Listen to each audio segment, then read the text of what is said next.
down, people. Thanks. No problem. I am Iceman. I am an Omega level mutant.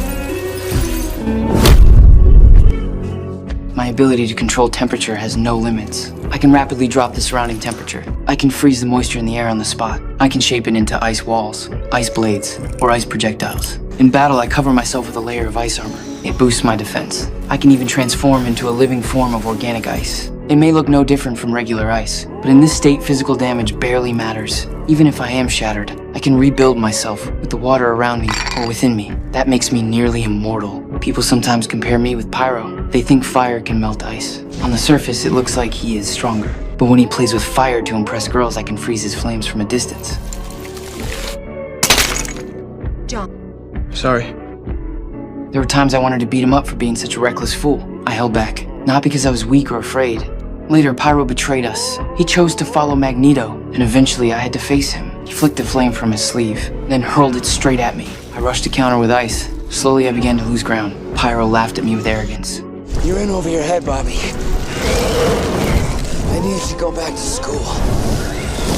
This time, I chose not to hold back. I turned my whole body into ice. I grabbed Pyro by both hands. His hands froze instantly, and he stared at me in shock.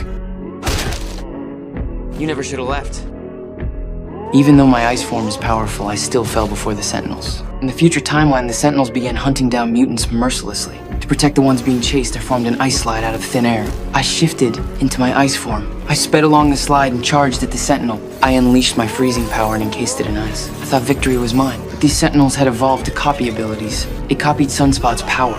My ice shattered in an instant. It grabbed my neck, then snapped it even in my ice form. Fortunately, Shadowcat worked with Bishop to send us back in time. That was how I returned. But later, when I stood at the gates to defend Wolverine's mission to change the past, I fought alone. The Sentinels swarmed me. In the end, their beams tore me apart. You might ask why I could not simply rebuild myself from nearby water molecules. After all, my ice form is supposed to be unkillable. That is true. But back then, I was still too young. The Sentinels did not use ordinary weapons. They could evaporate my water molecules in an instant. That meant my body was reduced to nothing but vapor. And with no water left around me, I had no way to come back. Luckily, Wolverine succeeded in resetting the timeline, and I lived once more.